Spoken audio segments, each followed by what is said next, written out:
আসসালামু আলাইকুম।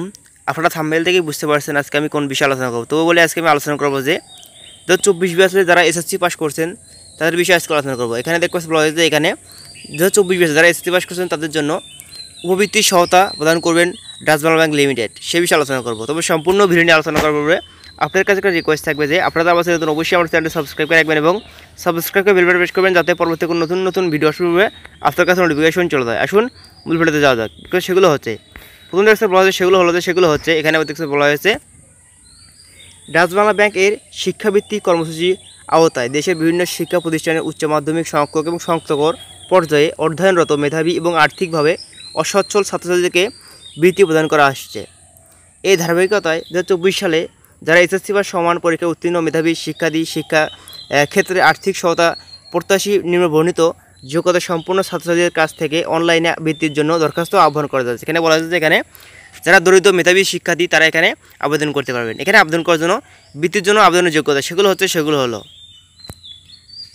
শিক্ষা অবস্থা এসএসসি পাস। এখানে দেখতে বলা হয়েছে ন্যূনতম জিপিএ এবং চতুর্থ বিষয় ব্যতীত সকল গ্রুপের জন্য সিটি কর্পোরেশন এলাকায় অন্তর্গত স্কুল শিক্ষা প্রতিষ্ঠানের জন্য জিপিএ 5 এবং জেলা শহর এলাকা অন্তর্গত স্কুল এবং শিক্ষা প্রতিষ্ঠানের জন্য জিপিএ 5 প্রয়োজন হবে।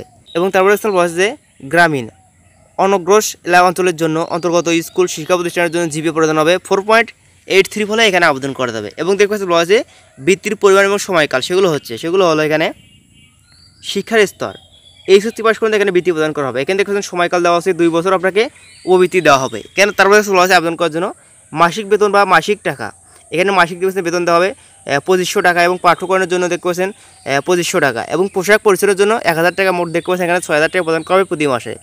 এবং এখানে আবেদন করার জন্য দেখে বৃত্তির অন্যান্য নিয়মনীতি সেগুলো হলো দেখতে বলা হয়েছে এখানে যেসব ছাত্রছাত্রী সরকারি বৃত্তি ব্যতীত অন্য কোনো উৎস থেকে বৃত্তি পাচ্ছেন অথবা তারা ডাচ বাংলা এর শিক্ষাবৃত্তির জন্য যোগ্য বলে বিবেচিত হবেন না। এবং তারপরে বলা হয়েছে আবেদন করার জন্য গ্রামীণ অনসরগ্রস্ত এলাকায় অবস্থিত শিক্ষা প্রতিষ্ঠান থেকে উত্তীর্ণ ছাত্রছাত্রীদের জন্য বৃত্তির শতকরা 90% নির্ধারিত থাকবে। এবং দেখতে বলা হয়েছে মোট বৃত্তির শতকরা 50% ছাত্রীদের প্রদান করা হবে। অর্থাৎ এখানে বলা হয়েছে ছাত্রীদের 50% দেওয়া হবে এখানে উপবৃত্তি। এবং তারপর বলা হয়েছে আবেদন করে সেগুলো হচ্ছে 2024 সালে এসএসসি সমান পরীক্ষা উত্তীর্ণ আগ্রহী উপরোক্ত যোগ্যতা সম্পূর্ণ ছাত্রছাত্রীদেরকে অনলাইনে আবেদন করার জন্য আহ্বান করা যাচ্ছে। এখানে অবশ্যই আপনাকে অনলাইনে আবেদন করতে হবে। এখানে আবেদন করার জন্য যে সকল কাগজপত্র অবশ্যই আপনার প্রয়োজন সেগুলো হলো আবেদনকারীর পাসপোর্ট সাইজের রঙিন ছবি স্ক্যান কপি অবশ্যই আপনাকে করতে হবে। এবং তারপর বলা হয়েছে আবেদন করার জন্য আবেদনকারীর পিতা এবং মাতার পাসপোর্ট সাইজের ছবি রঙিন প্রয়োজন হবে, স্ক্যান করতে হবে। এগুলো অবশ্যই আপনাকে স্ক্যান করে অনলাইনে আবেদন করতে হবে। এবং দেখতে বলা হয়েছে আবেদন করার জন্য এসএসসি সমান পরীক্ষা উত্তীর্ণ নাম্বারপত্র বা প্রশংসার স্ক্যান কপি অবশ্যই আপনাকে প্রয়োজন হবে। এবং এখানে আবেদন করার জন্য আবেদনকারীর জন্য কিছু গুরুত্বপূর্ণ তারিখ সেগুলো হলো আবেদনের তারিখ।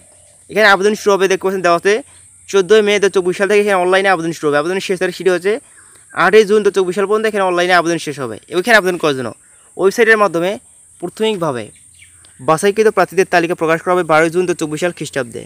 এবং তারপরে দেখছেন বলা হয়েছে যে সেগুলো হলো এখানে দেখতে বলা হয়েছে প্রাথমিকভাবে বাছাইকৃত প্রার্থীদেরকে ডাচ বাংলা ব্যাংকের উপরোক্ত ওয়েবসাইট থেকে দেখছেন প্রাইমারি সিলেকশন লেটার এবং প্রদত্ত নির্দেশিকা প্রিন্ট কপি সহ সকল কাগজপত্রের সত্যতা যাচাইয়ের জন্য ডাচ বাংলা ব্যাংকের যে কোনো শাখা মোবাইল ব্যাংকিং উপস্থিত হওয়ার সময় বা তারিখ 13 জুন 2024 সাল থেকে 9 জুলাই 2024 সাল পর্যন্ত এখানে উপস্থিত হবে। এখানে আবেদন করার জন্য চূড়ান্ত ফলাফল প্রকাশ করা হবে ওয়েবসাইটে অবশ্যই আপনাকে জানানো হবে। আশা করি আমার কথাগুলো বুঝতে পারছেন। ধন্যবাদ ভিডিও দেখার জন্য। আসসালামু আলাইকুম।